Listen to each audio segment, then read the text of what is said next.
This is the Dane Moore NBA podcast. We're brought to you by Prize Picks. We're coming at you Sunday night. It's May 19th after the Wolves beat the Denver Nuggets in Denver in Game 7.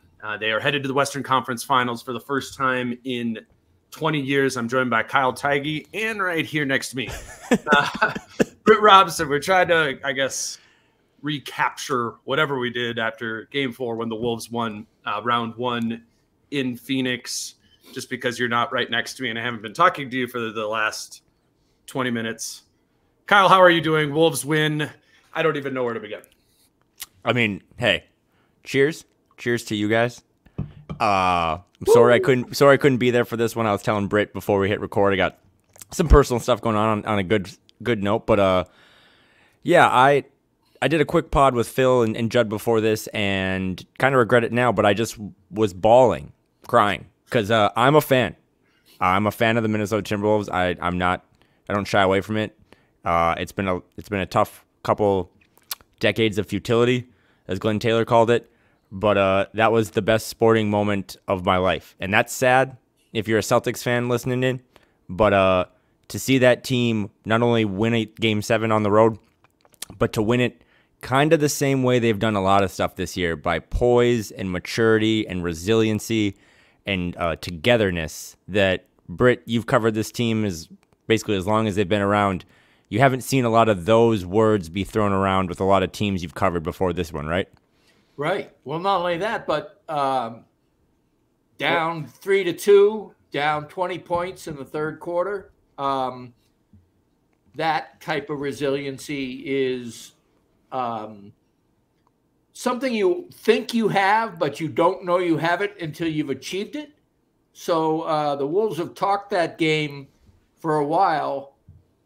And like so many things that have happened this year, they spoke it into existence.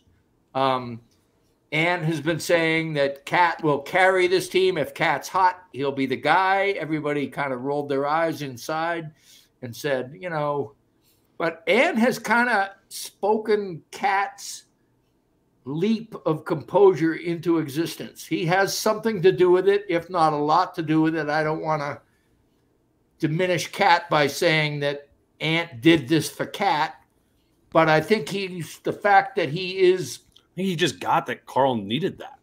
He got the Carl needed it, and he also is the person who has the capacity to be sincere and purposefully directive at the same time. And it's very, very hard to do that. It's very, very hard to speak something with intention and have it come out of your mouth as this is something that is from my heart.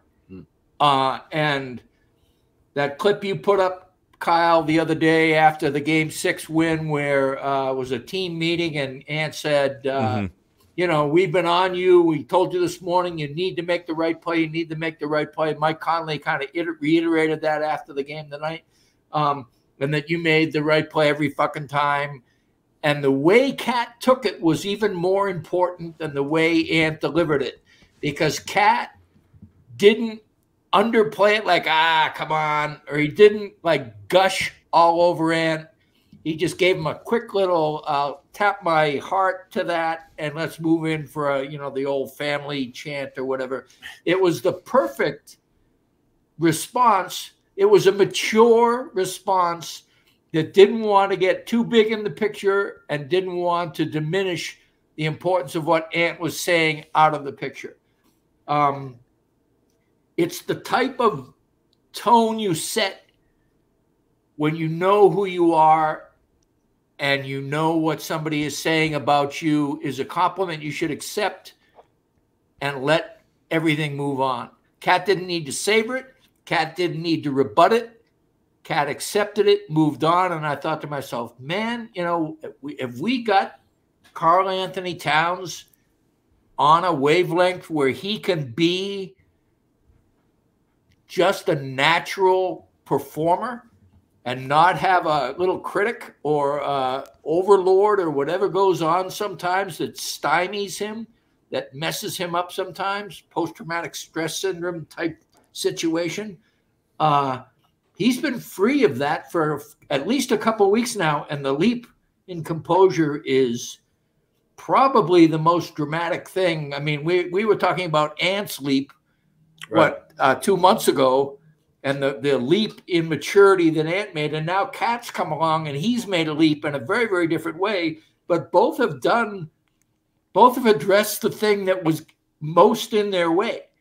You know, with Ant, it was not knowing how to dominate by assisting his mates. And with Cat, it was getting out of his own way and just allowing himself to play with the type of energy he can play with. And let's face it, this team down 15 at halftime would have been dead in the water, would have been Denver game 6 without Cat in that first half. I do want to start by talking about Cat, because I thought what he had to do all series defensively was established. In this one, he had to jump to a new level. Quick reminder, we are brought to you by Prize Picks.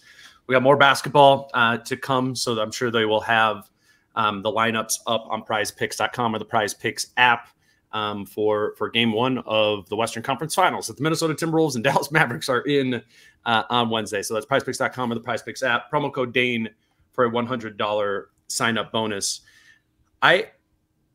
In like the second quarter, it was just so clear that this team needed more offense, which we've been talking about all year. And I started putting in my notes, kind of thinking about this, because it was looking, like it was going the wrong direction, right?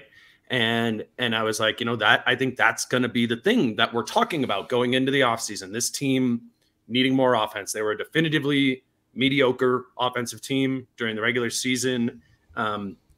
Some highs offensively, better offensively in the playoffs, but still just kind of some of these extended stretches where the offense isn't there. And you're looking around, right, in the first and second quarter, they're loaded up against Ant, and Ant's not scoring when he does choose like push to be aggressive there. And I just went in my head, I'm like, this has to be Carl. Like, this has to be Carl that gets him out of that. And I'm like, that's going to be hard, because his job in this series is Nikola Jokic. We were talking so much after game 6 about how it was, maybe Carl's best game of his career, most impactful game of his career, I think Finch said. And he had 10 points. And he had 10 points, And so I was like, man, can Carl guard Jokic and give them offense? Because that absolutely was what was going to be required to win. And we've been Kyle, right? We've been talking about this idea since the Phoenix series of like, when teams are loaded up on Ant, something needs to loosen it up, right? Often, and in the Phoenix series, oftentimes it was Carl. Maybe it's that Mike Rudy 2-man game.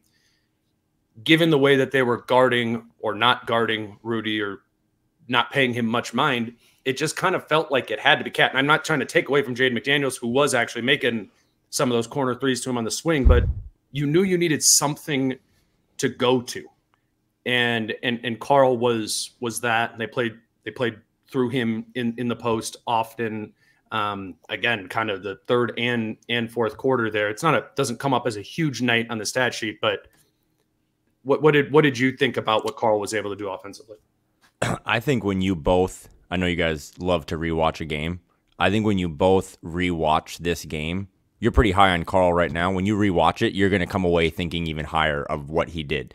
Because there were so many times in a game like that it did get to 20, right? And it was the biggest comeback in Game 7 history in the NBA. But there were a lot of times where it could have leaked to 24. And it could have leaked to, when it was 15, it could have got to 19. And Carl just hit, he was only 1 for 6 from 3. But he just hit these mid-range shots. And outside of that one, I think it's 5th foul on Jokic, where he kind of put his hand in the cookie jar a little bit. That was about as straight as the voltage ever got. But this whole series, I mean, Dane, your tweet was perfect. It was like the Wolves are asking Carl to guard Jokic and like, hey, can you also be good on offense? And that's a lot. And then you quote tweeted and said, oh, he did it. Like he did both things. So how many people thought that Karl Anthony Towns would be able to do that?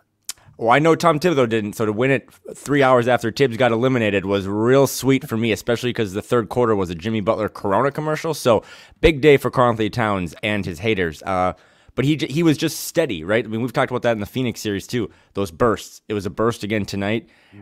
He had 23 points and 12 rebounds. I honestly think the rebounds, when you go back and watch again, they were just those we kind of snatch rebounds. Like, they just were big rebounds when it was in traffic, and like Aaron Gordon was draped all over him. And for a team that has lost playoff series before because they couldn't rebound, I mean, Karl led the way tonight with 12. Really impressive performance, really impressive all around. And then, yeah, the fact that he can just, like we talked about Dane after game 6, force Jokic a foot further from where he wants to catch it, right? Just go under those screens. That was a nice adjustment they made, I think, in game 6. He just refused to let Aaron Gordon in those 4 or 5 screens, like, switch him. So he didn't give up. It's one of my pet peeves, Britt, is when I think teams just give up on the switch too much. Right. And he fought through it. So, I know not that Bill Simmons is the be-all, end-all, but he even said it too. This was this game, to win a Game 7 on the road, this series, to beat KD, now to beat Jokic. Karl's primary, he defended KD and he defended Jokic. No one had a better change of their legacy and their narrative than Karl, and he deserves it because, to Britt's point, he's made a lot of sacrifices. He went down to the 4. He gave the franchise keys over to the 22-year-old, and he never really complained about it. He just was a good soldier, and tonight he was probably the best soldier on the team. And sometimes you got the impression that he did it because he was operating from a fetal position. For sure. I mean, and what has impressed me now is he's out of his shell. He is basically being a guy who doesn't care whether he's 1, 2, or 3 on the depth chart or on the, he has decided that what makes him happy is to be appreciated and to be free to be the kind of player he could be. And the odds on that were incredibly long. I mean, the amount of words I have written basically trying to talk about Cat's inability to get out of his own way and well-intentioned desire to have people look at him and have it backfire on him. I've been writing that version of that story for a long, long time. And maybe 9 years. It is so pleasant. I mean, you have to call it as you see it. You have to basically say what's in front of you. And it gives me great pleasure to be able to say that I don't know if that's totally behind him, but I will tell you, it is not a part of who he is right now. And the Wolves do not win this series and probably have a harder time in the Phoenix series if he is not separating himself from that type of checkered legacy. And that's on him. I mean, the decision making, you talked about, some of the really important things like the big rebounds and the buckets when they were necessary. His connective tissue tonight was really, really strong. I mean, he was the guy who always been a good outlet guy, the quick outlet, the quick pass, the screen setting, the getting back on defense. I don't know, for all his usage, I mean, I don't know what his actual usage was. It felt like he was the highest usage player on the team, aside from Ann, who was constantly bringing it up. But I don't know how many. He took 14. Karl took 14 shots. Ant took 24. Karl made 8. Ant made 6. And how many turnovers did Karl have? 3. And how many did Ant have? 1. Okay, good. But I still think 3 turnovers with what he had to work with. I don't want it to be a situation where I think a lot of us now are kind of we want to careen the other way. We want to say, all right, Cat was this and now he's this. And it's not usually 0 to 10. It's more like 3 to 7 usually. In this case, I happen to think it's like 3 to 8 or 3 to 9. But I do think it is the most significant thing for this team moving forward is that they have an extremely talented player who is no longer a head case. I mean, that's about as succinct as I could put it. And I was just saying, there was one more play too when I keep highlighting these big plays because you guys are at the game and I want to know about the vibes and the whole experience there. But of all the things, like I don't really remember Karl doing a lot of certain things in the past. He had one block, but it was a really timely block, if you remember it, right? On Aaron Gordon, was it? And Reggie Miller on the call. It was in transition. And Reggie Miller, or maybe it was Jamal Crawford actually, because he's good at this, he has his job. He said, that's a winning play. That's like what winning players do. And that kind of just summed up Carl's night. One block, but it was a winning play when they really needed to kind of stymie that momentum. It was in transition. Yeah. I think he got back in transition and made that block. Yep. I think so. Okay. 38-58, 2 minutes into the third quarter, right? And I mean, to your point, Kyle, when you said before, biggest comeback in a game 7 in NBA history, I think that almost undersells it because they were down by 20 when they only had 38 points. Yeah. And it was the second half. You know what I'm saying? Like it just did it. So again, a theme of this team getting in an offensive rhythm is somebody loosening it up for somebody else, you know?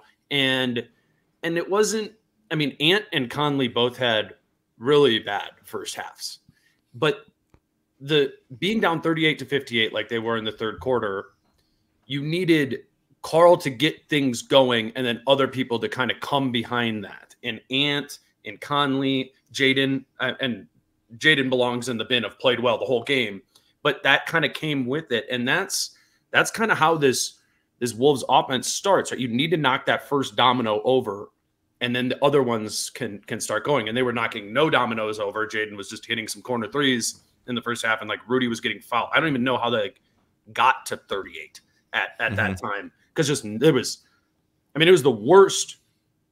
The first half was the worst offense I've seen this team play like all season, and statistically that was kind of bearing out too. To be honest, and this, I don't think this is like much of a take, but you just watch it. I thought the moment might have been too big for Ant in those first 24 minutes. And that sounds really aggressive, but he gave the ball up to Rudy Gobert in a transition, like on a fast break. He gave the ball up to Mike Conley on a fast break. He was not really, he was 1 for 9, I think at his worst. He was not making good decisions. He just kind of didn't seem like he was processing it very well. And then that just flipped in the second half. I mean, Dane, you said, what, 58-38 in the third, 2 minutes in the third? That's when it was at its worst. But then they rebounded and responded in a way using their calling card, their identity. The Denver Nuggets scored 14 points in the third quarter. I mean, they didn't just all of a sudden become the Warriors of the KD death lineup. They just said, okay, let's tighten the screws on defense and let's get back to kind of playing how we play. And it was led by Ant. I think he had 13 in the third. So whatever happened at halftime, but they still did this the same way that they've always done it, right? Like they did it by playing defense, getting stops, and their defense leading to offense. Dane, we were big on like, you got to score more points to win some of this stuff. And that first half was the worst defense or the worst offense we've seen all playoffs long. That was January offense, but I don't know what happens in those halftime speeches, but Corliss Williamson really must get him going. I know the Ant only one turnover thing was but the other way of your point. Right. But I think that's a really important thing here. Yes, Ant was 6 of 24 in the game. What was he from 3? He was 2 of 10. So that's 4 of 14 from 2. Right. That's bad. But the one turnover thing is really important to me because, again, given the way that both Phoenix and Denver have been guarding him, they are daring him to go play in a crowd.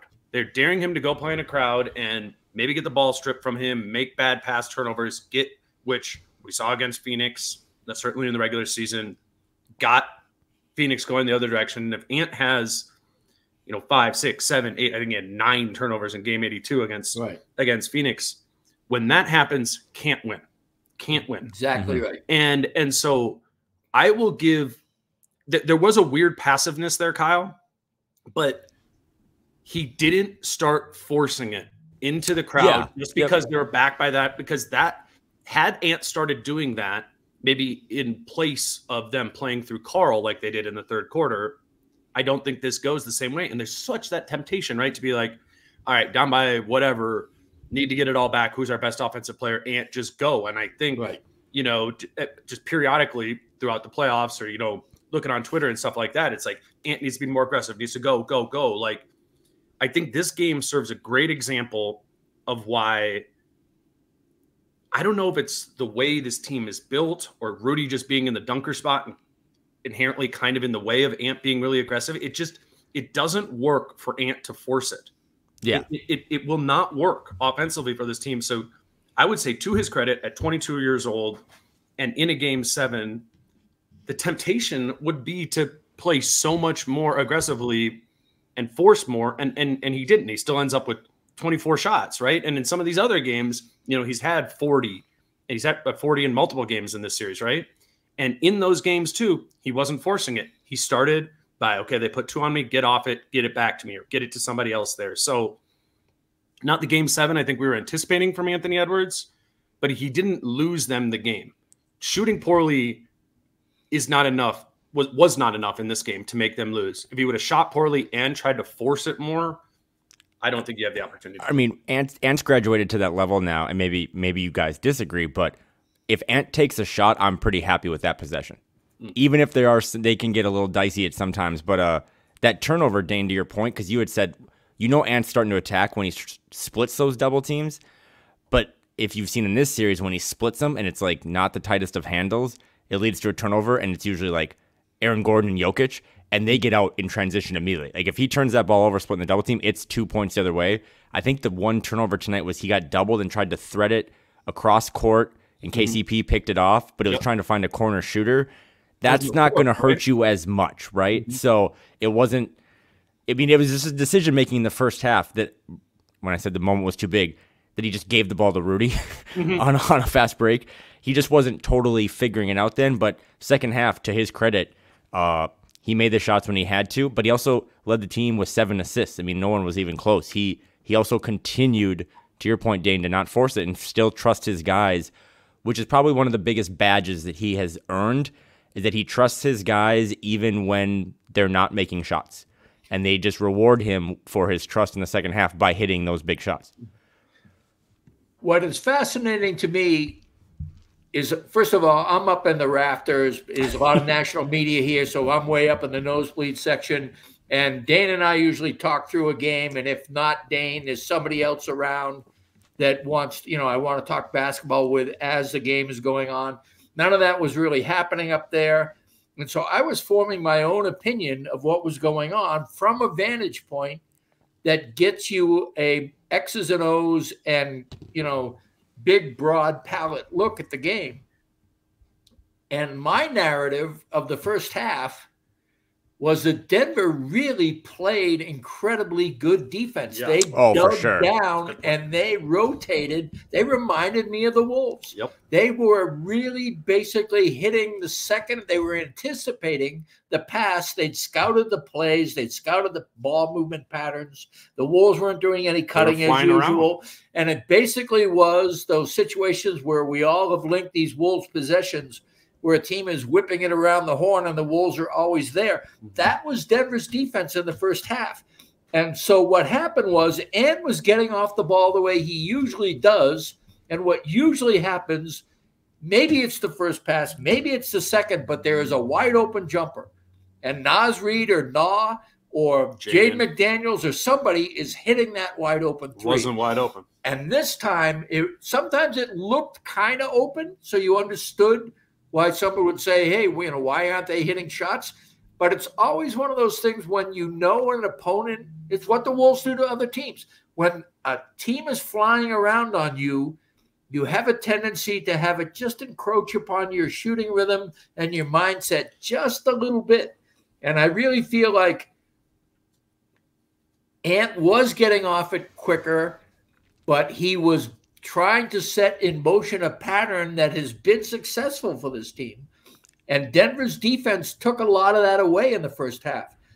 What I find interesting was when they got down 20 in the third quarter, there wasn't an organizational decision, let alone Ant's own decision, because I mused about it to myself on Twitter, is essentially it's the best place to do that. Is it time to just unchain Ant? Mm-hmm. Because it's a gamble, but it may be that you're either. In fact, Dane kind of along the same lines was tweeting, it's either is a great thing or a terrible thing, right. And that's what I was saying. It is a gamble. I even said it was a gamble. Remember, this is a gamble. But down 20 in the third quarter, Game 7, what better time to gamble? On the other hand, what happened instead, in my opinion, again from the rafters, looking at things fairly broad-based rather than right down there watching He was actually on top of the Jumbotron. He was up there with the Avalanche banners. I was coming down on the hanger, the free throw at halftime. But Denver was not as quick to the ball. Yep. And I think they got tired. And I think they dug hard. And certainly Jokic, no one could tell me the player as smart as Jokic thinks that launching threes with 12 on the clock, if he's Nikola Jokic, is the smart play. But that was their game plan, because the Wolves were going under it. We talked about this a lot after Game 6, and they told him, like, you got to shoot those, and he was just, that is a disaster. And let's dig into that more. But to put a bow on segment 1, and segment 1 deservedly so goes to Karl-Anthony Towns. To Britt's point about that defense in the first half, the Denver defense was as good, I thought, as the Minnesota defense. And not to pick on Ant, I actually thought the moment was too big for pretty much everyone on that team. I haven't seen the Wolves have that many shot clock violations or damn near shot clock violations in a while. And the only player that the moment was not too big for was Cat. And he just kept them, again, he kept them within striking distance. So in the second half, the defense and Ant and Rudy, we should talk about him, and then we should talk about Jaden. But I asked Finch about this, actually. I mentioned how few turnovers they had for the game. And I said that your template all season long is if you play low turnover basketball, your defense will win you games in the half court. And I was wondering, there weren't a lot of entry passes. Rudy was open, Cat was open. They tried Rudy, they pounded it to Rudy for a brief segment where they got a lot of fouls and not many points out of it. When Jokic was off the floor, I like that. Yeah. But at when it was happening, it still felt like the predominantly ball movement game plan was whip it around the horn, occasional skip pass, but quick ball movement, quick decisions, and then when you're open, launch a three. Well, they weren't open for a while, which is one of the reasons they let that clock bleed. They were looking for the good open shot. They weren't getting the good open shot, so they began to rush it a little bit in terms of both their passing and their shooting. Denver did some of that. The Wolves, to their credit, basically stayed with that philosophy, even though it wasn't working. And Ant stayed with that philosophy. I mean, this is the 20th anniversary of the Hold on. I got to get an ad break. We're going to get that was going to be my next thing that we were going to get. You ready to watch me do an ad break right here, right next to you? No. Today's show is brought to you by Your Home Improvement Company, and you can start saving today on your home renovation with some windows. They have new energy-efficient triple-pane windows. You can call Your Home Improvement Company today at 866-777-YHIC for their buy two windows, get two windows free deal, double the value, double the savings on top of quality materials. Also, if you're wanting to do a bathroom renovation, YHIC has a deal for 30% off a complete bathroom renovation or a simple tub to shower conversion. It's done by trained and certified professionals in as little as a day. You could schedule today with zero money down, zero interest, and zero payments until 2026. It's going to be, or it is summer here now, I guess. Is it spring? Is it summer? You can call Your Home Improvement Company if you are considering getting new windows, getting a new bathroom. Do it in the summertime. Call 866-777-YHIC or go to yourhomeimprovementco.com. Your Home Improvement Company, where it's your home made better. Kyle, you want to take the Stone and Skillet read? I mean, I think I drunk DM'd Cam Meekins. I was like, we're 4 wins away from making English muffins together in Boston. So, no. Stone and Skillet is our English muffin sponsor. But today's show is brought to you by Stone and Skillet. We got to get you some of these. They're seriously, like, you know, when you have an English muffin, normally it's like thin and like airy. Yes. Like I don't know why I'm engaging you in this ad read here. That's right. It's like a tire. They're like Jokic. They're thick, and they've got some protein in them. But they have a bunch of different flavors. Again, Dane and I, this has gone well enough for all parties involved that you can't buy them online anymore. But Whole Foods, maybe another grocery store here to come. But go to your Whole Foods if you're in the Minnesota or Minneapolis market and see if they have them. But Stone and Skillet, a bunch of different flavors, 6 grams of protein. Really cool story with a couple brothers out in Boston. And it's just delicious. Like, English muffins are top 3 food for me. So they're really fun, they're really delicious, and they're kind of are healthy too. So go check those out, especially after you go on a bender tonight to celebrate the Wolves advancing to the Western Conference Finals. That's stoneandskillet.com if you want to go check out and learn more there, or you can just go to Whole Foods. They are in the bread section there again. Stone and Skillet. The next thing, I want to talk more about the game too, but me and Britt were the locker room was chaos, Kyle, and we were talking to the other Kyle Anderson, and he was just like, "You haven't seen this. You guys haven't seen this before," and I was like, "Yeah, I think I was 13." Because when you're going through hell, just keep going. That was the Kyle Anderson line. So I'm like, I was like, I was 13 when I guess it would have been 14, 20 years ago. And Kyle's like, wow. And Britt goes, I was covering the team. I got a good laugh out of Kyle Anderson. But in all seriousness, Britt, what I wanted to ask, you did cover that game 20 years ago right. today. For Kyle and I, that is a childhood memory. Mm-hmm. And, I remember it more from an after the fact and, like seeing clips on YouTube or whatever more so than I do remember that. Like, just for you comparing and contrasting that game, I've never really even talked to you about that game. Yeah. Like, in what ways was it similar or different, or is that even the right way to think about it? But when you think about the game against the Kings to go to the Western Conference Finals in 2004 versus today, 20 years later, what do you think? I think that it was less of a team than this team is. I think it was almost always a referendum on KG because he was the MVP that year. And the MVP, how far can the MVP go? The MVP's never been beyond the first round until this year. Now can he get into the conference finals? Mm-hmm. The narrative, because KG always made the right play. This is when LeBron would pass up winning shots to hit an open 3-point shot in the corner, and people would talk about that. KG predated that by a good decade. And I do remember that play all the time. And Charles Barkley ripped him for it. He was a very big hero ball guy. Basically saying your biggest guy has to take the biggest shots. That's the way it is. It's on you. And that's what I call the Kobe mentality. It basically means get out of the way. I'm the dude. And before we went to break, one of the things I wanted to link was that KG did that as a way of living all the time.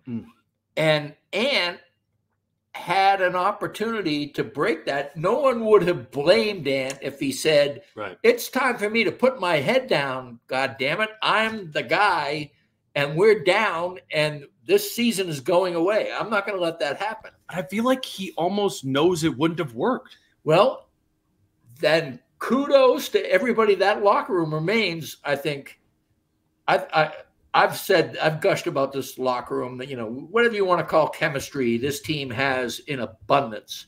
And my point being that in that game 7, KG shut everybody up. The Wolves didn't score 100 points, and I think KG scored over 35. I mean, it was like a phenomenal performance. And he got it in the flow, but he got it a little outside the flow too. And on the other side, Chris Webber, another guy who wasn't winning the big one, missed a shot that might have tied or put the game ahead. The other side of the coin is all the people in Sacramento had their Chris Webber narratives. And so the KG narrative was holding. Everybody's kind of celebrating Sammy and Spree for getting KG over the hoop, over the threshold. I think hump is the word you're looking for. Yeah, good job.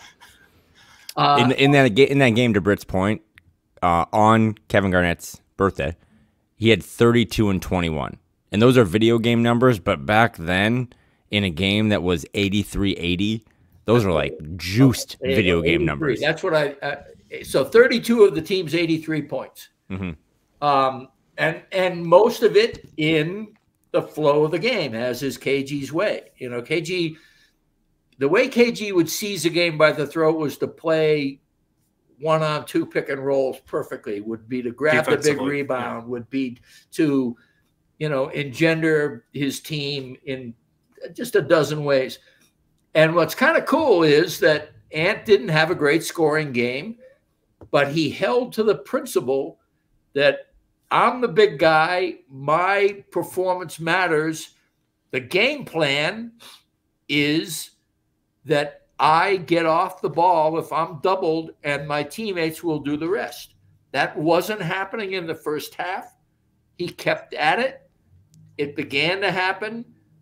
He had his own little boomlet in the third quarter.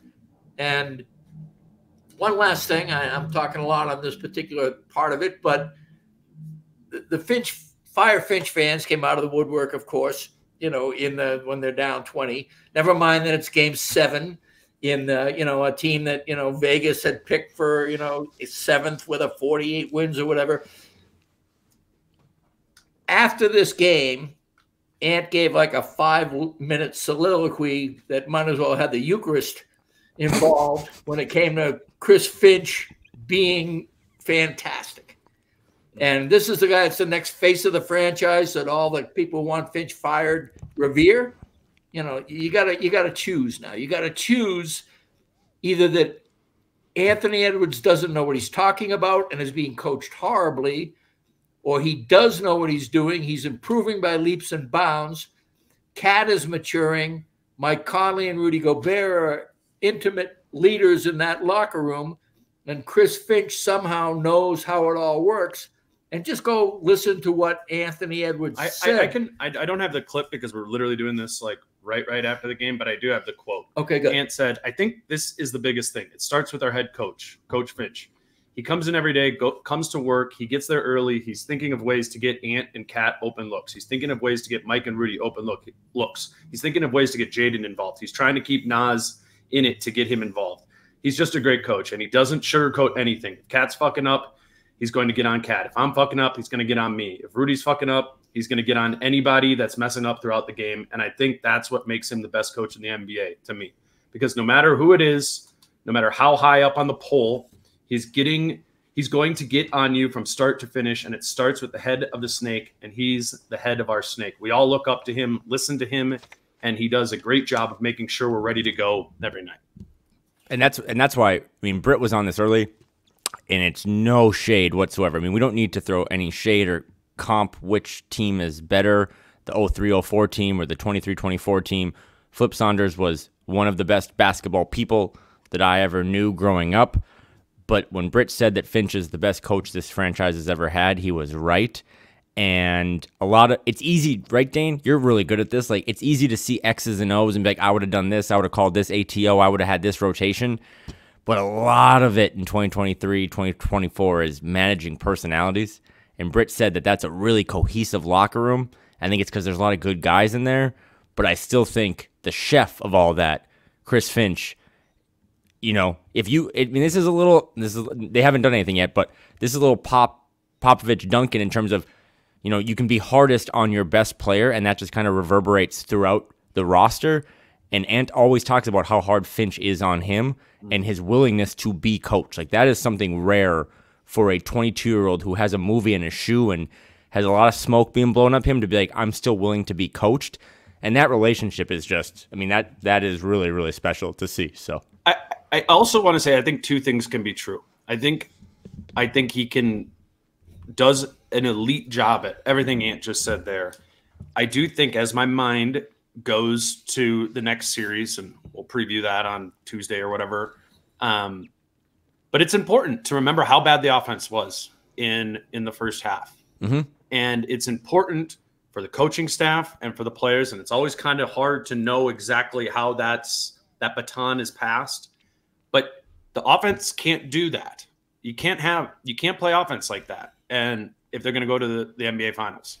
Dallas, it's going to be the same. It's going to be the same thing. It's going to be a series where you are going to need to score with the other team too. The defense is going to do a good job of limiting Luka and Kyrie and that offensive machine over there, but you can't let it devolve offensively. And in those times, in my opinion, it is important to slide away from completely trusting the flow and putting yourself in a structured situation in which to run some sets that are going to get you things to get you out of the rut that you're in. And they did that by playing through Cat, by getting that first switch, because they were willingly, right? Like Jamal Murray and Gordon, if Cat set a screen, Aaron Gordon would switch off of him, right? So then Cat can just roll that up into the post. And again, they just hit that. They hit that over and over again.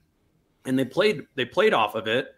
And that loosened things up and that got it going. So I think Chris Finch absolutely deserves a 10 out of 10 credit for the way he's managed. I mean, we know this, all of us, covering this team. It's a unique group of guys that I don't even know how I would sit down in training camp beginning to figure out how to, please this person and help this person and do all those things together. Finch nails that. Then the other part of it is in the midst of the game flow and managing that, which they largely do a great job of too. But when it falls apart, it's because the offense goes down. And I think there's just as they did in the second half, you start pushing a little bit more structure in there. And I think that was a big part of why they were able to come back. I think you're working against history here. Traditionally, the consensual wisdom, and part of it is born out of data and facts, is that you need to be top 10 in both. You need to be a top 10 offense and a top 10 defense minimum to be in the mix where the Wolves are now. Yep. The Wolves all season long have been between 15 and 20 on offense and first on defense, like from the first week of November on. Yep. Now, obviously, were only 16, then 8, now 4 teams left. But I think we are talking about a disparity between how good one side of the ball is and how mediocre another side of the ball is. The historical precedent for that is losing. So it's going to be really fascinating, right, to see.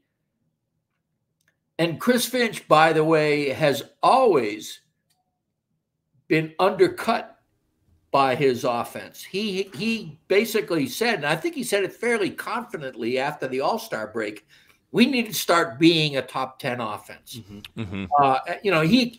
He didn't say it with like, we hope to be. Yeah. He expected it.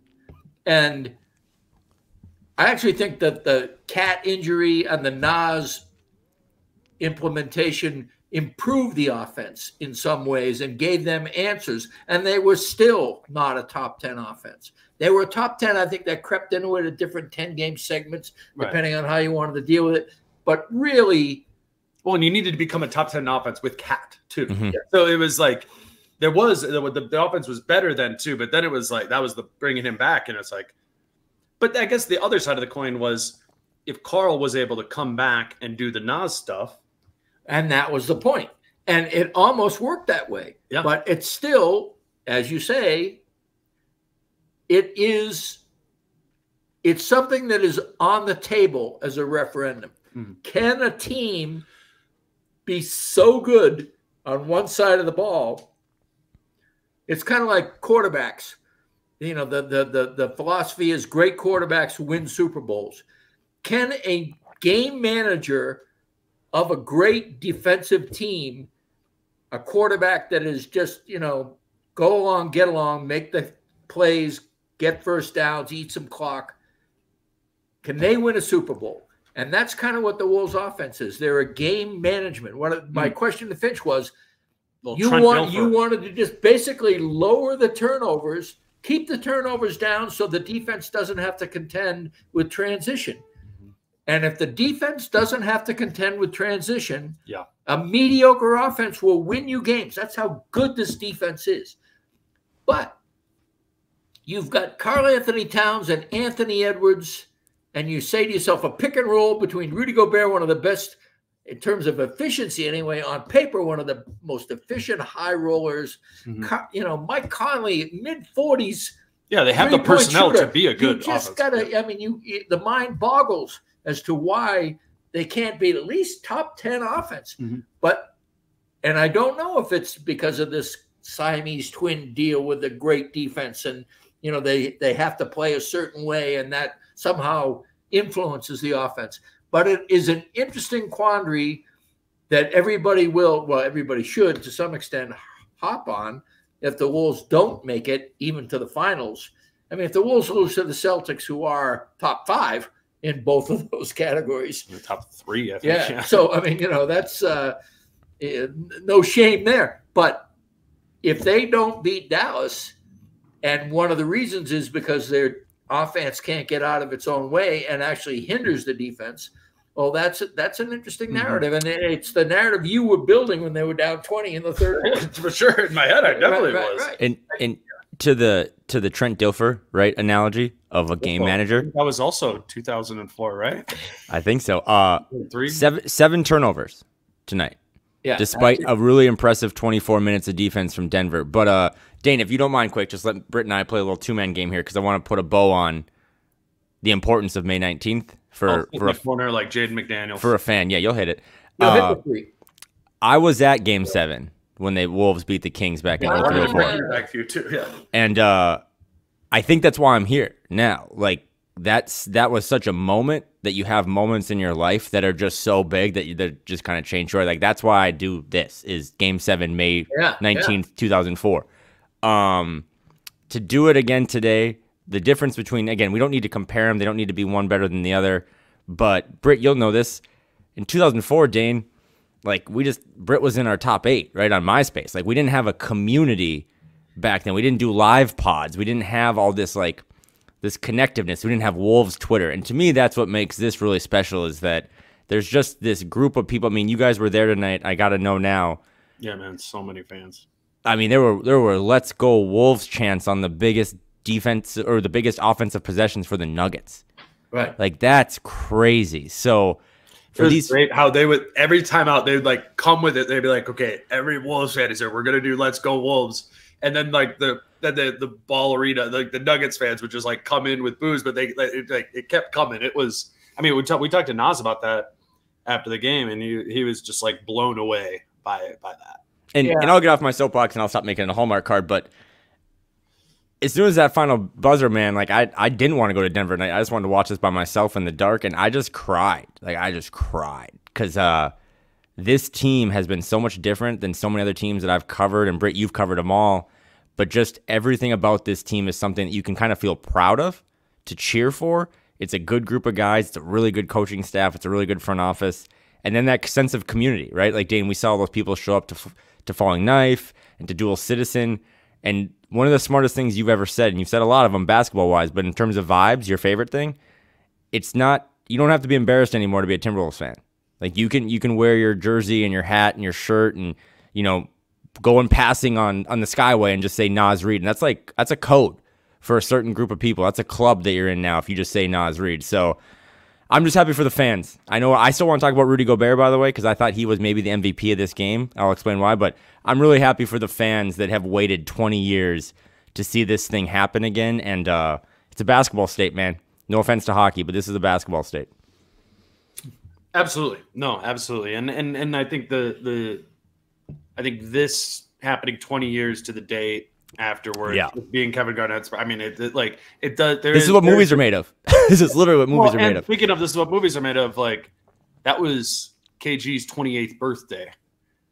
And I was thinking about that this afternoon. Like Carl's 28, Yeah. And like that kind of that time to your point, Britt, like to prove you're something more than you are. And right. There were narratives around KG than before that series, and there were, frankly, significantly worse narratives around Carl. And just, I mean, you've covered him all 9 years of his career, but right. This is my 7th year doing this, and I've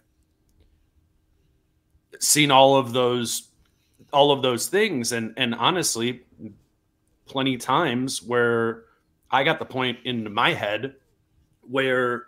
He did become 25. He did become 26. He did become 27, and it wasn't figuring itself out, And you can't. And I mean, I played a role in perpetuating some of those narratives about Carl. I think it's very cool for him that he was able to do this against Nikola Jokic and what he did against KD in the first round from a defensive standpoint, which is the side of the floor that he was bashed again by me, by you for not delivering on that side of the floor. It's not only to me that Karl shifted a narrative around him, because I don't care that much about like the narrative itself. I care about the idea that he was doing something. He did something in these playoffs thus far that he literally hadn't done before in his career. That wasn't a narrative. Like, that was facts. Karl was not someone you could rely upon to guard Kevin Durant or Nikola Jokic and stay committed to that for 4 games in the Phoenix series and 7 games in this series. Just as someone I've gotten to know, like, I'm happy for that guy, and in a genuine way that he deserves it. Should we spill over to Gobert, or you want to talk about that? Just very quickly, what I will say is that Kat has said some like incredibly easily picked apart statements. You know, like, I go for 20-80 balls. You know, I mean, you know, or they were kind of talking about the post-game press conference when he attacked for the offensive rebound from the top, and he got the tip dunk, right? That was the play of the game, though. But they don't like him going for those things, and it is the 20-80 ball, which is a line that he said back in the Tibbs era of like, I can make 20-80 balls 50-50 balls. And well, then another one that I will cite is, and believe me, there's a reason for this, is that I take all the blame. I don't take any of the credit, which is like an oxymoron. I mean, it is. You cannot say that, because it's immediately wrong the second it enters your mind and out of your mouth. But I said a lot of those things when I was 24. You know, but like, and that was part of it, right? I mean, I know where you're going with this, but like, part of it was that he was too young to know the difference. It was disappointing, but sorry.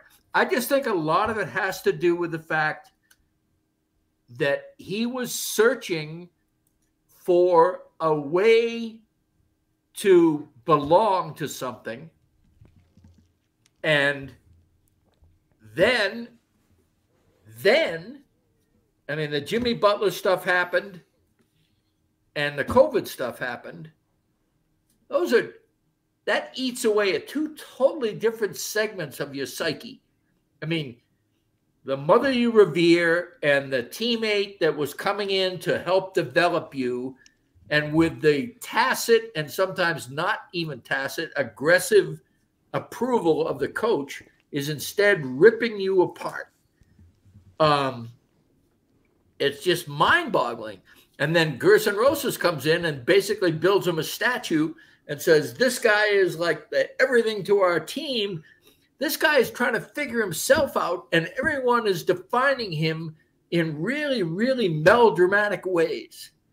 And no wonder he was fucked up. I mean, it just is so crazy. All the things he needed that this. happened. He needed the culture and the group and the teammates and the style of play. He needed an Anthony Edwards to seize the alpha role and to say, this is not me as an alpha. This is co-alphas. This is Karl Anthony Towns is as important as I am to this team. And over speak it into existence. Tonight, Kat was as important as Ant was to this team. And this is all, I think, tied up in a bow with what you guys are saying about it being a Hallmark card-like story, the 23-24 Wolves, is that you have a narrative here. Ant's a tremendous narrative on his own. That's for the laziest people, Ant is the easiest narrative. Yep. For the people who really want to have like, something you do book reports on, that's Cat, and all along the periphery, you got Mike Conley, you got Rudy Gobert, and the way they're, one's lionized, but also kind of underrated constantly, and one is constantly derided and is sort of underrated. But all this stuff is happening, and it's Game 7. You're in a hostile city and Cat comes through in a way that a 9-year max veteran should come through. And he did. Britt, Dane just texted me that we have no time limit on this one, so we're just going to keep drinking and recording until you fly out. So I've only got a couple sips left, but that's all right. Go back to the fridge. The best thing I can give you from my seat tonight, you guys were at Ball Arena. I was at my comfy little apartment. Halftime. It was pretty bad. It's pretty bad on TNT. The analysis was, no matter what you do, you got to sit Gobert. You can't play Rudy Gobert. The timeline, got to sit Gobert. I thought, I know I gave Carl the gold star tonight, and he deserved it. I think, again, when you guys go sit in your man cave and rewatch this game, I thought Rudy Gobert was so important to what they did tonight simply because he got them in the bonus. It's crazy to think that the halftime analysis was sit Rudy Gobert, and the Wolves came out in the third quarter and gave like 4 post-ups to Rudy. Like, they did the complete opposite. But, man, him getting them into foul trouble, I mean, yes, he also hit a 20-foot fadeaway. That was kind of cool. But just racking up fouls to get them into the bonus, Dane, I mean, you can take this any way you want, but he only finished with 13 points and 9 rebounds. But those 7 for 9 from the free throw, man, he tells us all the time he shoots 90% at practice. And those free throws tonight in those spots were really, really crucial. I thought a really important part of Rudy's game. I could start by saying the offense was a struggle for most of the night, and I've been saying. I mean, we haven't been doing too many pods. I guess we did the live shows. I thought it was. We don't talk amongst each other during those pods. We take audience questions. That's true. That's true. I thought an important part of this series was Gobert's involvement on the roll. Again, one of those looseners, right? What was happening in the first half often was it wasn't in roll situations, trying to find deep seals. They switched up some things where they weren't just like they switched that in game 6 where they weren't just leaving him. They were letting they were switching it. And like Jamal Murray would be guarding him in the post or whatever. And that's not what I'm talking about when I'm saying get it to Rudy on the roll. Because that now he needs to do a move, take a dribble, do something, that's when you end up. I mean, I guess the fadeaway wasn't in that situation, but it looks like the fadeaway and often doesn't go in. What I thought Gobert played a great defensive game, and particularly at the beginning of the game. One thing that every game, I had no feel for any game in this whole series of like, who's going to win it. But I knew what was so important was the start of the games and the first quarter. That felt like it could ruin a game for the Wolves, right? And it did, a couple, or at least one game. Rudy was elite at the rim in the first 6 minutes of the game. And it wasn't just block shots. It was never minds. It was just general deterrence of, I mean, they did the doubling thing where the guards came down and doubled Jokic with Cat guarding him.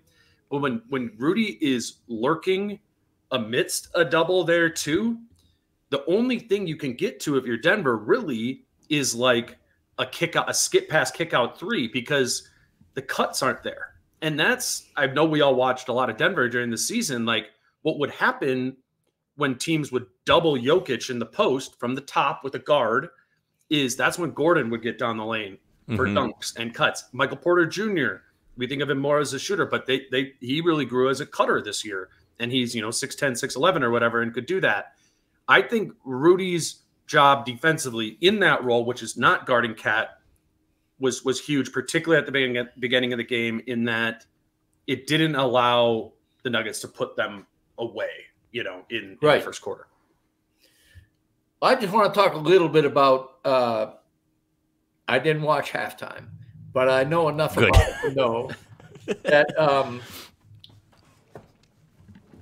you either know thoroughly a team enough to have a good take, or if you're a national media person who everybody is watching for wisdom, quote unquote, at least inside the NBA guys have abandoned wisdom for entertainment. You'll get wisdom perhaps, but you'll definitely get entertainment, in quotes.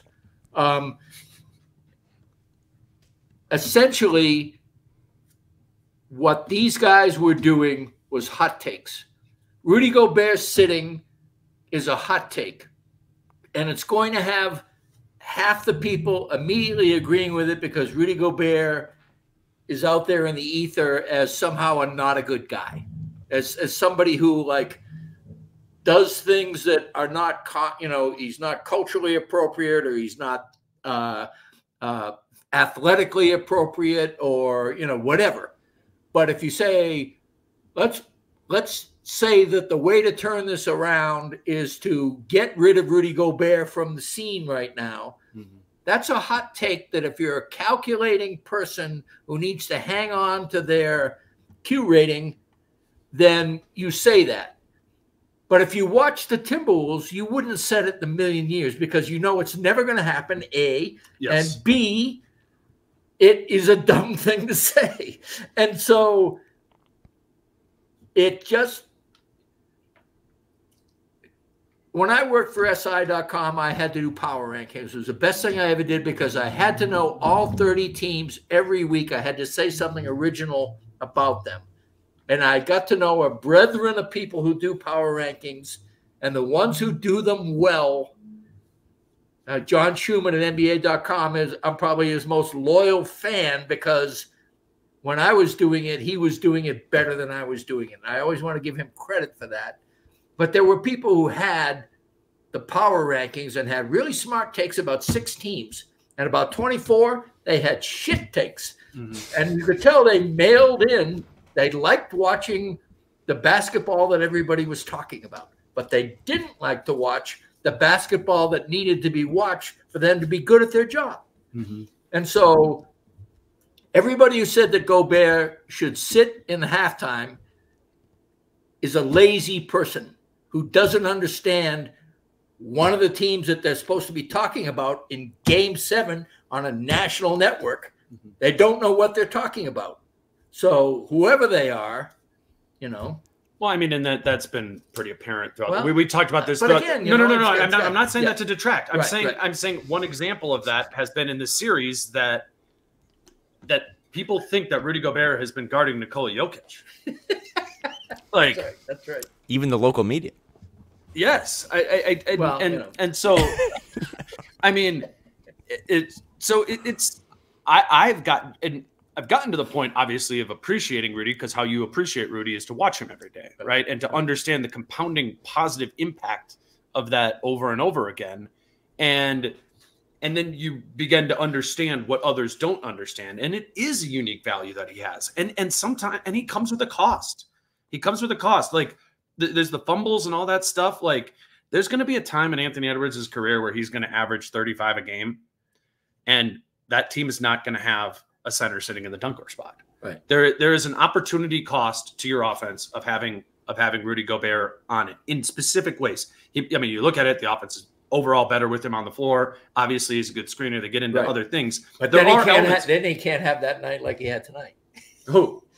Ant, because he won't have Gobert there to shore up that floor. Exactly. Yeah. I just think when you guys both rewatch the game tomorrow, back to our Trent Dilfer analogy, some of the best plays in the second half were just establishing the run of getting Rudy the ball in a deep seal, and then they just fouled him. Right? And a lot of times it didn't lead to free throws. Yes, he did lead the team with 9 free throw attempts. He made 7 of them. But it led to a little bit of a physicality. It led to, again, just racking. I mean, in the third quarter, a quarter that the Wolves win 28-14, they were in the bonus with 8:07 left. Yep. That was massive, right? Because that just adds another dynamic, another element to the whole offense of like, okay, it's now like a weird way to add value to a player, right? You're like, oh, he got him in the bonus, and that like sounds nerdy, but if it's real, and obviously it played a huge role, like literally in this game, and we saw that throughout the regular season. We saw the value of him on the roll throughout the regular season. We see the value of him on the offensive glass. There are elements in which he helps offensively, but you kind of need to be watching it every single time to. Do you know what Aaron Gordon's stat line was? No, what? He played 42 minutes. He had 4 points and 4 rebounds. That's crazy. I mean, he was like Denver's maybe second best player for a lot of this series, and he was clearly their X factor. But I mean, well, that's how X factors work too. They can go the other way. But you're right that Aaron Gordon was a disappeared man. Mm-hmm. And he wasn't I don't know why they were so willingly switching him off of Cat and also not putting him primarily. I mean, he wasn't impactful to the degree that you would expect of him on the defensive side of the floor either. And right. And if, in many ways, like this series was like kind of Cat versus Jokic and then Gobert versus Gordon. And I mean, you can nitpick Rudy's game overall because offensively, I don't think that the stat sheet looks that well. He beat Aaron Gordon in this game, in Game 7. And now they're in the Western Conference. And I think Denver was trying to get Murray off because Murray is a money player and it was Game 7. I mean, it clearly felt like, and to their credit, Murray created the first separation that was meaningful at the end of the first half. And so, I mean, Jamal Murray is a money player. And I don't know what they did. I think there was a period of time, Dane and I were talking about it on the drive over, where Jaden was on him for a while, but he wasn't on him permanently. Mm-hmm. Ant was, Ant was the primary. Ant was the primary, and Gordon was toasting him in that first half. Part of that first half that Ant, as you mentioned, had a rough first half. Murray was toasting Ant? Yeah. Okay. You said Gordon. Gordon. Gordon? Yeah. Sorry. So. I also think, too, like segment 1, right? Carl, we can talk legacy down the road this summer once this all wraps up, but like Carl's narrative kind of changes. He makes it to the Western Conference Finals now for the first time in his 9-year career. Yep. This is also the furthest Rudy's ever gone, right? The whole play Rudy off the floor. He's not a playoff guy, all this stuff. No, none of those Utah Jazz teams ever broke the seal and broke the ceiling of getting to the Western Conference Finals. And it's been 12 years since Mike Conley went. Yeah, he was in Memphis. Again, there's no time limit on this. So as we enter hour 4, I still need to talk about Jaden quick and Naz, and then we can just chug beer. But we're not doing a podcast on Game 7 without talking about, Game 6 and Game 7, 2 elimination games. You could argue that the best player in those 2 games combined, the most valuable, was Jaden McDaniels. He was fantastic tonight. 23 points, 7 of 10 shooting, 3 for 4 from 3, 6 of 7 from the free throw line, had 6 rebounds, no turnovers, Britt. And Dane, he just had those 4 fouls baked in, right? Like, that's just kind of what you do now. You just assume he's going to start with 3 because he has to guard like when he has to guard Luka and Kyrie in this next series, just assume he's going to have 3 to start with, right? Because he has to get fouls guarding the best offensive player for the other team. But I just thought tonight when they needed a little jolt every now and then, he was fantastic. He had that and one against Michael Porter Jr. in the first half that kind of gave him a little life. An incredible rebound for a player that probably had a little bit of a disappointing season, right? He regressed from 3, wasn't as good as he was last year, filling in for Carl in a bigger role. But you guys know how I feel about Jaden McDaniels, and I was happy to see him have probably his best game of his career in the biggest spot of his career. So I'm looking at my notes here.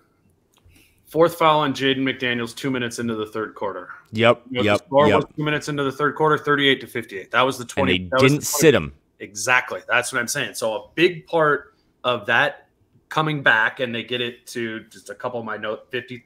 They got it to 53-59, and then they got it to, I think they took their first lead at 77-75. Jaden stayed in through that whole window of the comeback for them. And one, that's a Finch thing of trusting a foul-prone player to be able to continue, to be able to survive the third quarter without picking up his 5th. He did, and he remained impactful, right? Because you see coaches test it with guys with, 4 in the third sometimes. But that player, like Lou Dort last night, if you guys watch that game, like he lost his teeth in the ways in which he was kind of guarding Luka, and Luka gets clearly going. Wasn't trying to pick up another foul, right? Exactly. And I don't know, I wasn't like hyper focused on Jaden, but I kept being like, okay, that's 3 more minutes. He didn't get his 5th. Oh, 3 more minutes. He didn't get his 5th. And I think he stayed in until eventually Cat got his 5th and Rudy fouled out in the meantime. Edwards for McDaniels with 30 seconds left in the third is so he lasted whatever that is, 9.5 minutes with that. And that was a 1-point lead at the end of the third quarter for Denver. Jaden's a dog, dude. Like that, like it doesn't surprise me that Jaden has in him to play out of his shell in a game 6 and a game 7, like that, and that fire about him has got him in trouble too. But there's a little bit of I think we need to give him credit for the maturity curve. As the season was coming over for Denver, he said something at the foul line that KCP wanted to kill him. I will say, as the president still of the Jaden McDaniels fan club, his maturity needs to be credited because he has grown. He also tried to bounce the ball off the floor and alley-oop it to himself at the end of the game. That was a little different. But I just wanted to say this because I remember, Britt, you had a take a couple of years ago, and I was so amped about it. Dane, you remember when Britt said that he thought maybe Jaden could be better than Ant? Do I remember? We might have missed on that. But Jaden McDaniels is the second youngest player in NBA history to have back-to-back elimination games with 20 or more points and 3 or more steals and blocks. The only other one to do it, Michael Jordan. Forget about Scottie Pippen. Yeah. So Britt and I still have a little stock left, and then maybe Jaden will have a better career than Ant. But it was. We've talked I remember when we did Media Day, Dane, and we did that pod, and we asked Finch, like, hey, the other kid from the 2020 draft class just signed an extension too. Probably got a bigger role coming up, right? And Finch was no. And Britt, you interviewed Finch too, right, for your big 3 or 4 piece article on MinPost, and it was like, okay, a little more of a role here, a little more food on the table. And Finch was like, no. Right. He's always going to be the 5th to eat in the starting lineup. And I think that's hard. I would imagine that's a hard role to be. Like, you just kind of got to find your spots. And if you don't hit that first 3, it makes it really hard to take that second one. That's why I thought game 6, when he missed the first one, comes right back and hits the second one. I'm just happy for him. And I thought tonight he was just another one of those, game 7, anything can happen. Can you get a role player to play out of their mind? Well, Aaron Gordon had 4 points and 4 rebounds, and Jaden had 23 points and 6 rebounds. A lot of other factors contributed to this win, but I don't think they win that game without Jaden. Well, and also, remember who I think it's fair to say was the hottest Denver Nugget coming into this series was Michael Porter Jr. Really Yep. And who did Finch put on Michael Porter Jr.? I asked him about it in the pregame, and he basically talked about, he said it was a no-brainer. Well, if it was a no-brainer, why didn't it happen throughout the regular season?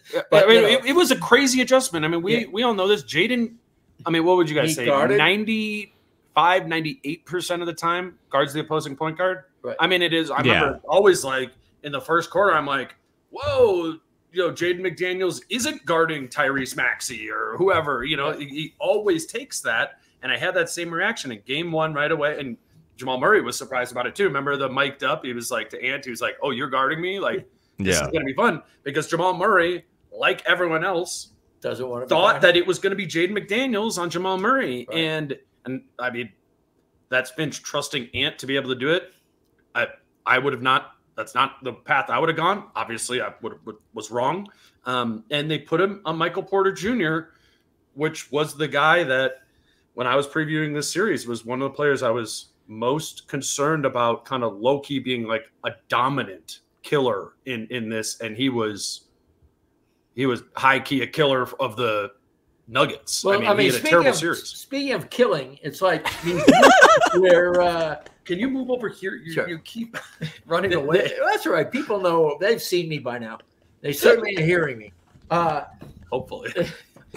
So see how this all works. These kind of like these mob wars where people are, wiping people out left and right and everything. And then you bring in the guy who's like the ultimate sniper to take down the leader of the other team.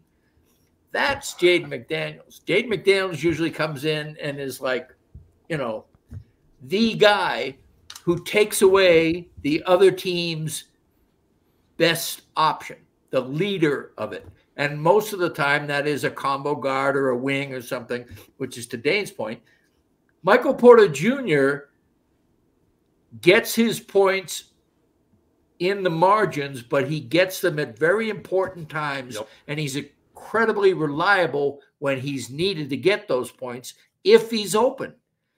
And so that's a big part of Denver's offense is just when you think you finally slowed Jokic down and you finally figured out what Murray is up to, they start zipping the ball to the weak side slot, and Michael Porter Jr. is wide open, and he's just killing it. And then in the previous series against the Lakers, he's cutting them up with dishes, dimes. He's become more than just a three-point shooter because he's comfortable, because the Lakers are concentrating on other people and they don't have a third defender for Michael Porter Jr. So Finch goes and looks at all this and says, I'm going to put Jaden McDaniels on Michael Porter Jr. And Michael Porter Jr. became a person on a poster, after that. I mean, he became somebody like, have you seen this person, And so, again, Anthony Edwards knows. I mean, Anthony Edwards goes out of his way and made a very shticky press conference. I'm probably the only person on the planet that is done with Cat and Ant on the podium together. But I mean, it's become like such a like, you didn't like his one glove, a comedy team, So, but anyway, and it's kind of like a TNT halftime show, which I actually like and I watch because of the entertainment value. There you go. Don't go there to get your smarts. To Britt's credit, though, I think looping in Michael Porter Jr. to the Jaden McDaniels conversation is like really smart.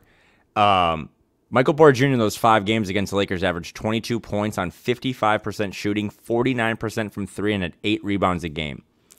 He averaged 10 points in this series on 37% shooting, 31% from 3, and he grabbed 5 rebounds. So if Trent Dilfer is running this team's offense, Jaden McDaniels is like their Darrelle Revis. Like, you just kind of put him on a guy and he goes away. Right. And Michael Porter Jr. I think he's making $35 million this season. Jaden's making $3 million. When you have that type of guy that you can just sick on someone and just say, hey, just eliminate him. Just make it 4-on-5. Michael Porter Jr. didn't really have one. I mean, I guess that game against Game 3 had 21 points, but he really was non-existent this whole series. And you have to credit a lot of that to Jaden and his defense. Let's wrap that. You said Naz Reid. He closed the game. Now let's close the pod with Naz Reid. Carl picked up his 5th, right, with, I don't know, maybe 6 minutes left. Yeah. It was a crucial time where he went, will Finch leave him on the floor? And he didn't. And he brought in Naz, and when there was a sequence of 3 possessions where he missed a corner 3. Rudy got the offensive rebound. Something else happened. I think maybe Ant shoots, and then Naz gets a tip in, or he gets fouled on a tip in, 2 free throws. Right. Goes down the other way, blocks Jokic, and then back on offense again, gets the tip dunk right there. It was like a tip slam. Yeah. The most like quintessential 6th man in a moment when you need it. I mean, obviously it's the 4th quarter of a game 7. I mean, it was a separator. It was. I mean, it was like a 4 or 5 point separator at a time when they were trading baskets within one possession of each other. I mean, how many times have we been like, oh, Cat picked up his 5th, like kind of like, thank God, like here comes Naz, Right. Carl picked up his 5th. He wasn't being effective, straight voltage. It was the opposite in this one. It was like, shit, Carl's got to sit. And Naz has not played well, which Naz was ready to point out over and over again in his interviews. Yep. And Finch even said, when talking about Naz, well, he was really disappointed in the way he played up to that point. Mm-hmm. And some of that, again, gets back to the first half I was talking about where Denver was digging in. Denver knew that it was really important to shut Naz's water off early. And they were anticipating either the first or second pass going to Naz. The only place he could get an open look was in the corner. Mm-hmm. He wasn't going to get it in the slot because the rotations were going to be too fast. How about that first corner 3 he hit, though? You remember that? Yeah. That was nasty. Dane, to your point, so Carl picks up his 5th foul, 6:57 mark of the 4th. Naz subs in about 30 seconds later when Rudy was shooting free throws. He then goes on to 5:56 block Nikola Jokic, made a little bunny around the rim, offensive rebound, 2 free throws, blocks Jokic again, and then I think somewhere in there had maybe what you said, a dunk. That slam dunk, right. Yeah. And that also, back to my point an hour ago, is why I think this was such a cool win or such a cool team, is that they closed the game out by just playing big, right? Dane, what was my motto this year? Size matters.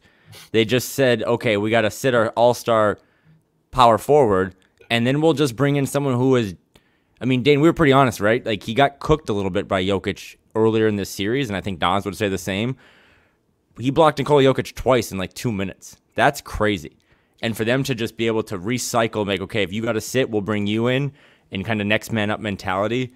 They don't win that game, I don't think, without Naz, who only had 11 points, but I thought this was one of the most impactful games he's had in these first 11 playoff games of this series, or of this run, I should say. Because little bursts matter, and I'm sure he was negative in the plus. I think he was negative in the plus minus of this game, but it was kind of like those Karl bursts we were talking about in the Phoenix series, where it was timely and necessary, and if that doesn't happen, the game probably goes the other direction. Right. And I thought that was huge from Naz, and it's kind of like a nice bow to put on the game too, that like highlights what this team, like you were talking earlier in the pot, the number one defense, the offense was questionable.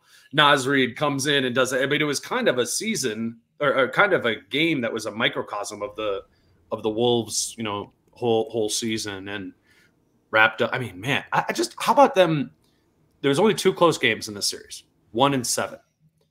In both of those, they were like true clutch time, within, I think like 5 points with 5 minutes left to go. That's what Denver is better at than anybody in the NBA, and quite frankly, better than any team in the NBA in a while at that. And the Wolves beat them twice in Denver. I mean, it was 85 to 80 with 5:02 left in the game. I remember that. And that's a situation the Nuggets usually win, even when they're -5 in that spot. And the young, immature Wolves executed in both of those situations. And not only that, but in the first 7 minutes of that fourth quarter, the Wolves made 6 points up because they were down 1 in that. This is, some team makes a run, another team joins, boom, boom, boom, boom. I was just thinking about this as we were talking. The narrative, and I was on the fence. I'm not going to say I thought the Wolves were going to win this game, but I wasn't going to say, when Dane asked me for a prediction before, I wasn't going to say Denver's going to win this series, because I never really believed that Denver was going to win this series. But I also thought that, as a person who covered the Timberwolves all season long and have covered them for as long as I have, that I had a bias toward what was going to happen that was tilting me in a way that I shouldn't say out loud, because it was probably wrong. But I do think it was very obvious to anybody who watched all 7 games that the better team won. I mean, the Timberwolves dismantled this team twice. I mean, just games that, if it happened to the Wolves, you would want to just put it in a memory hole and fill it full of uranium. Essentially, do not go there. They destroyed him in game 2. It's the best defensive performance I've seen in my life in person. And they beat them by 45 points in game 6. And then when it mattered, they beat them in game 7. When it mattered to set a tone, they beat them in game 1. They fell apart in 3, 4, 5. I understand that. 1 was especially resonant, and that was Jokic just taming everybody with a fantastic performance. But that got overplayed because that was the national narrative. That was the national consensus. So everybody, of course, embraced that because they were back to their normal. But at the end of the day, if you just went in not knowing who these 2 teams are and who was the reigning champ and who had never won squat, and you just watched these 2 teams play, the Minnesota Timberwolves were the best team, and it wasn't close. It was 4-3, but it was, when it mattered, boom, boom, boom. Chris Finch said in his post-game press conference, "We said to ourselves all series, our best is better than their best." And I think that's what you're talking about. Exactly. Dane, I'll log off after this, but I want Britt's opinion on this, because shout out to Jake Scraffs. But this was the 23-24 Timberwolves were the run it back tour, right? It's the same group of guys that basically were here last year. Yeah. The same group of guys that last year we all pulled our hair out, whatever's left on my hairline. Well, also, I just did not like that team. Because those third quarters were like a bugaboo, right? Right? I mean, just like last year's team, like third quarters were weird, and they just would come out flat. They outscored the defending champs on their home court in Game 7, 28-14 in the third quarter. and it's the same guys that we watched last year. And in a sport that I know the three of us really love and we embrace, I don't love, after every time a team gets eliminated from these playoffs, the hit piece that's on it and all the changes that team has to make in the offseason. You got to blow it up and you got to fire the coach and you got to do all that stuff. This organization did the complete opposite. They had a disappointing year one of the Rudy Gobert experience, and they just ran it back with all the same features, and they threw Leonard Miller on there for funsies. It's the same group of guys, and Britt. Not about Dayton Knicks. Okay, sorry, but Britt, I know Britt appreciates, like, this is just, they just leaned into building chemistry and trying again, and that's so rare now in the NBA with all the drama and the chaos, and you got to fire everyone and trade everyone. It's the same guys that lost to Denver last year, minus a couple healthy hamstrings and wrists and broken hands, but it's the same guys that went to Denver 365 days ago, except this group just got it done. And if you like sports, you got to like this story. And I remember interviewing Chris Finch before the season started, and these interviews, first of all, anybody who interviews Chris Finch, I get a lot of credit for what happens in it. Anybody who interviews Chris Finch is going to look smarter simply because of what comes out of his mouth. He understands what you're thinking, and then he makes the point you're trying to make. Like, oh, yes, you thought of that, and I'll expound on it a little bit. He's already thought about that. And you know, anyway, it's very easy. So I'm kind of feeling like after 3 or 4 years of these extravaganzas making me look good, that I've got to be a little bit more challenging toward this guy, especially if that's what I honestly believe. And I'm fairly cynical about the Gobert deal. So it's at the end of a hour and 20-minute interview with the last 15 minutes. This was in September. This is in September, and I'm just kind of leaning into the idea of, if you had to do this deal over again, I mean, Walker Kessler and all these picks and these guys, Malik Beasley, Patrick Beverly, Jared Vanderbilt, that you could have exchanged for other assets or everything, surely, you know, and so on. And it began to get under his skin a little bit, which I thought was going to be, you know, good interview stuff anyway. But he did not. It was like, he thought it was a stupid. Oh, you know? He thought it was dumb. He thought that was a dumb, like, I think genuinely thought that was a dumb idea that you had. And not that, you weren't alone.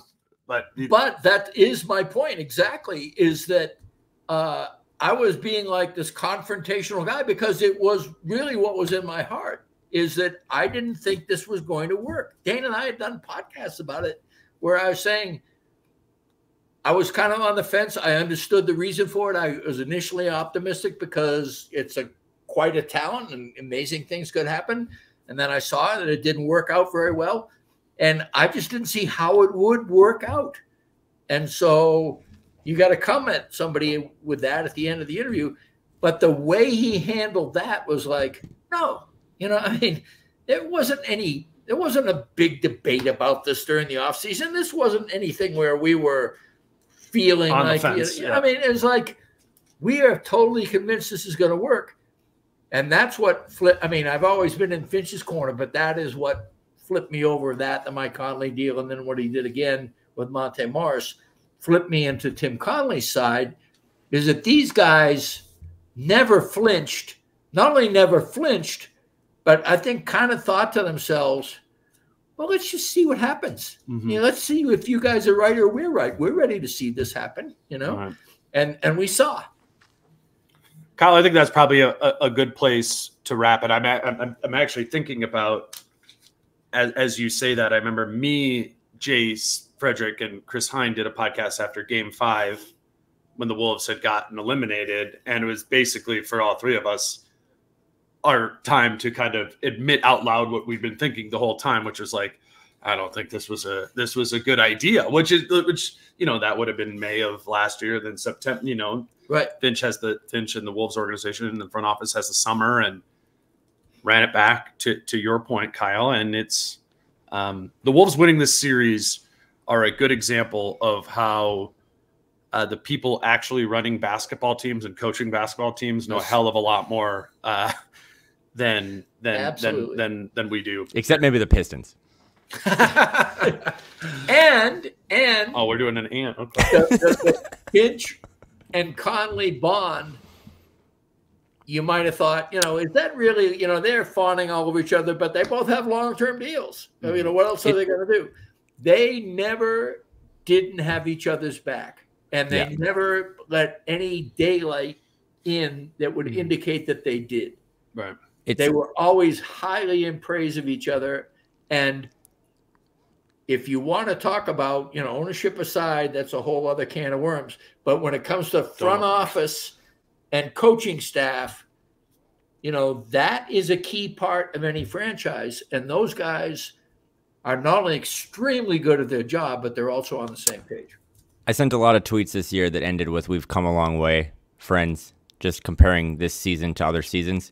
And this felt like a bow on this podcast and on this season, that every time you talked about the 23-24 Timberwolves, Dane, it was always, okay, do it in the playoffs.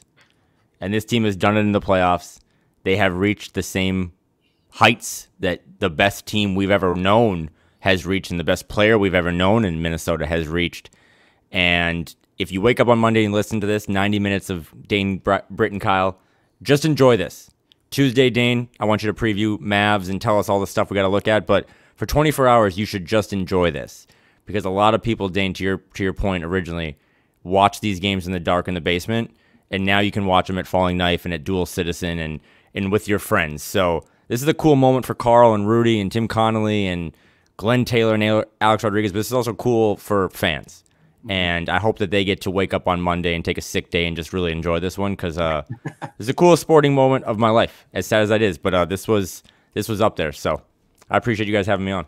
It was a hell of a basketball game. I'm excited let's do 2 more weeks. Let's go to Dallas. This is gonna be awesome. A lot more pods with myself and Kyle. I think we'll keep trying to do post-game pods for that series. Brett and I will get together as well. Hopefully mix in some Chris and Jace here too. But this is gonna be fun. It's not summertime yet, and we'll 7 weeks till summer league. And when it is summertime, it may be game 6 of the finals. Hey now, mixing the water. For Kyle Tighe, for Britt Robson, and until I think Tuesday maybe with Jace. This was awesome. You can follow Kyle on Twitter at Kyle Tighe, Britt at Britt Robson. Until Tuesday with Jace. Peace out. How I'm feeling, man, I hope it never stop, yeah. Green and hot so you can find me in the crowd, yeah. Don't let standards ever bring you down, yeah.